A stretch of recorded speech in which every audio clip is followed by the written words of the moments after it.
Yes, I cut another political group, another group of Democrats in Washington state breaking the law once again. I know they don't like it when I catch them, and I have caught hundreds of them. And in this case, I'm talking about the Jefferson County Democrats and their law breaking, which was pretty egregious here. And I want to get into the details of that shortly. But of course, before I do, I just want to remind you that if you haven't hit the like and subscribe button down below, don't forget to do so. It's much easier if you get that done before we go on too much longer. And if you could share this video with others who may not have seen it and who are interested in exactly what kind of craziness is going on out there in Washington state, please make sure you do that. The more people who see these videos, I think the better off we are. And perhaps I can discourage some of this law breaking if more people actually know they're going to be caught and exposed for doing that.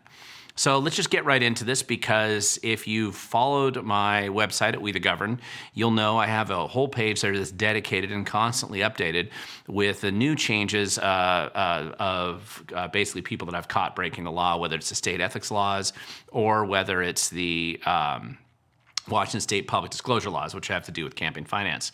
And I know they don't want me to be looking at them, but you can see I've busted about 321 of them so far officially. There's a bunch of pending cases, though, and I had filed some a few months ago, and those cases are starting to appear on their website. Now, if you want to verify what I have done recently and look at some of these pending cases, you just go to pdc.wa.gov right here, and if you go down below and you click on the enforcement cases up here, you can see a bunch of those cases. And I'm not the only one filing complaints, but if you want to type in there from Glen Morgan, you can actually see hundreds of complaints that I filed, and there's a bunch of new ones now. They're finally starting to post up on their site. The one I'm going to talk about today is this one right here, which is actually case number 163157. You can search for that as well. And this is for the Jefferson County Democrat Party. And Jefferson County's out on the peninsula, and essentially what this violation, really was in this case was they took, and remember, these are county parties, so these aren't huge parties, but they took a huge amount of their money here, $85,000 total. And they essentially, they tried to conceal the money that they got from donors or from whatever source, and they tried to hide it and pretend, basically conceal it under a fake name. And in this case, they called it campaign headquarters cash.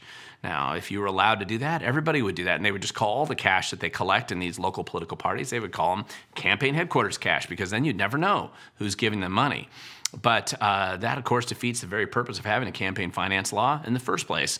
And they were trying to get away with this. I mean, they actually did this all year, and they did a little bit of it last year as well in 2023, which probably gave them the idea to roll it into it. Now, if you go look at this case number, 163157, you'll see I've outlined and detailed these violations in a pretty specific way.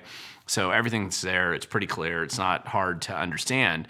But this is just an example, one of probably about 20 or 30, I think, that are going to be coming out of just different groups that I caught breaking the law. Some of them are more serious than this. Some of them are less serious than this. But this is just a good example. And I think it's worth discussing because, unfortunately, I think this stuff happens more often than people realize. And obviously, just based on the volume of complaints that I have filed and official recognition of those violations by the government officials that are, in theory, enforcing our state's campaign finance laws at the Public Disclosure Commission, you can see that I've caught hundreds and hundreds of people, and that they have paid hundreds and hundreds of thousands of dollars of fines, and they've gotten in trouble, some of them now repeatedly, based on just the complaints that I filed. It doesn't cost me anything to file the complaints, other than a little bit of time and a little bit of research. But yes, they really are that corrupt, and breaking the law is a common behavior that I find everywhere. Now, obviously, the left gets very angry at me, and big government folk get very angry at me, and Bob Ferguson, our governor, is very angry at me back when he was in the Attorney General's office. They don't want me to be paying attention to this. They don't want you to even know about this. They want to pretend like this isn't happening at all, and yet it is. And using the process that exists here for citizens to be able to expose this stuff, I've caught them so many times. And if you want to just double check, you can actually go down below. I have a link to all the cases that have been resolved. And I'll also link up the PDC website so you can go directly to the enforcement page and you look at all the cases, which I think is over 1,000 now. Not all of them are ones that I filed, but there's over 1,000 that are currently being investigated or so. So there's a lot going on. Again, some of them are relatively minor, but a lot of them are huge. We're talking hundreds of thousands, in some cases millions of dollars. Basically money that's just being concealed and hidden from the public so that you can't find out the truth. But fortunately, with people who are willing to go in there and dig into it, you can start to expose the truth. And this is one of the things I want to emphasize. I am an activist. I do care about what's been going on in Washington State. I've been filing PDC complaints since 2016 pretty consistently, and you're probably not going to be able to file as many as I filed, but I am happy to teach people and teach you and your friends how to go out and catch local elected officials and political organizations and PACs and all these other groups. If you want to catch them as well, because I'm not catching all of them, I'm really just sampling, just a small sampling of the hundreds of violators that are breaking the law pretty much every week. So I'm happy to teach you how to do this as well if you want. So if you want to have a reason to have me come out and train you and your activist crew, get together about 20, maybe 30 of your friends in your community or neighboring communities, and I'll put on a clinic on how to basically catch politicians where you live as well. It's not about me. It's really about exposing the truth. And I just believe that if you're going to be a good activist and you're going to train people on how to do things like this, you need to be able to demonstrate it for them and teach them how to do it. And the best way to teach them is show them how you do it in the first place.